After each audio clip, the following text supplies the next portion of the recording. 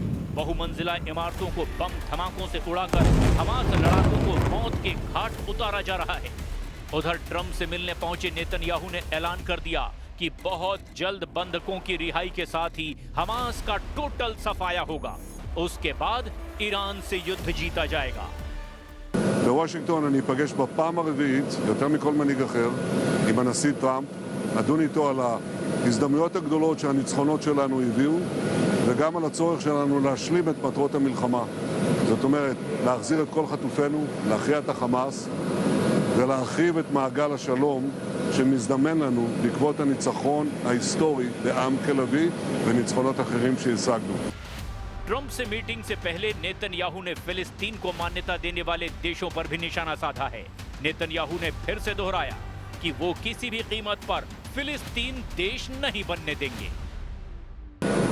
אני אוקיע את אותם מנהיגים שבמקום להוקיע את הרוצחים, האנסים, שורפי הילדים, רוצים לתת להם מדינה בלב ארץ ישראל. זה לא יקרה. Netanyahu के लिए Syria front से खुशखबरी मिली है, जहां कमांडर जुलानी उर्फ अल शरा ने यह कबूल किया है कि उन्हें इजराइल से डर लगता है। तुर्की की शह पर सीरिया में बशर का तख्ता पलट करने वाले कमांडर जुलानी ने यूएन महासभा में यह आरोप भी लगाया कि इजराइल सीरिया के टुकड़े टुकड़े कर सकता है।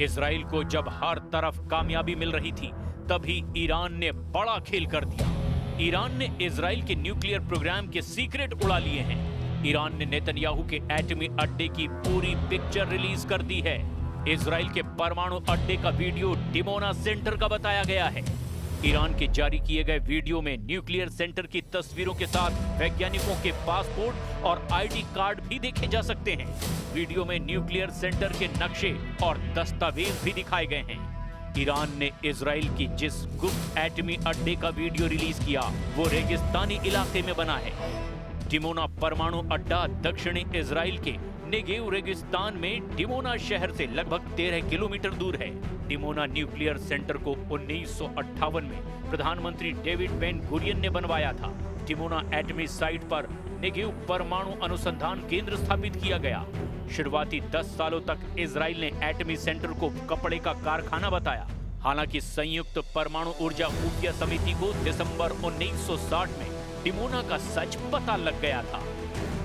अमेरिकी खुफिया रिपोर्ट में डिमोना में प्लूटोनियम डिजाइन के पुख्ता सबूत मिले हैं। इसके बाद साल 1986 में इजराइल के एटमी प्रोग्राम का कच्चा चिट्ठा वहां काम करने वाले एक कर्मचारी ने खोला। 1986 में डिमोना सेंटर के पूर्व तकनीशियन मोर्दके वानुनु ने द संडे टाइम्स को रिएक्टर की तस्वीरें और सारे सबूत सौंपे थे। हालांकि वानुनु को इसके बाद देशद्रोह के आरोप में 18 साल जेल में भी रखा गया। इजराइल ने कभी भी आधिकारिक तौर पर अपने पास किसी भी परमाणु हथियार के होने की बात को स्वीकार नहीं किया है। न ही इजराइल परमाणु अप्रसार संधि में शामिल हुआ। जून 2025 में लेबनान के अल मायादीन नेटवर्क और ईरान की तस्नीम न्यूज एजेंसी ने इजराइल के एटमी प्रोग्राम के हजारों दस्तावेज सामने लाने का दावा किया था। वक्त वक्त पर इजराइल के न्यूक्लियर प्रोग्राम को लेकर खुलासे होते रहे हैं, लेकिन ईरान ने अब नेतन्याहू के परमाणु प्रोग्राम से पर्दा उठाकर ऑपरेशन प्रॉमिस 4 शुरू करने की धमकी दी है। ईरान ने इजराइल पर हमला करने का एक वीडियो भी जारी किया है। अब तक इजराइल पर किए मिसाइल हमलों का वीडियो बेहद डरावना है।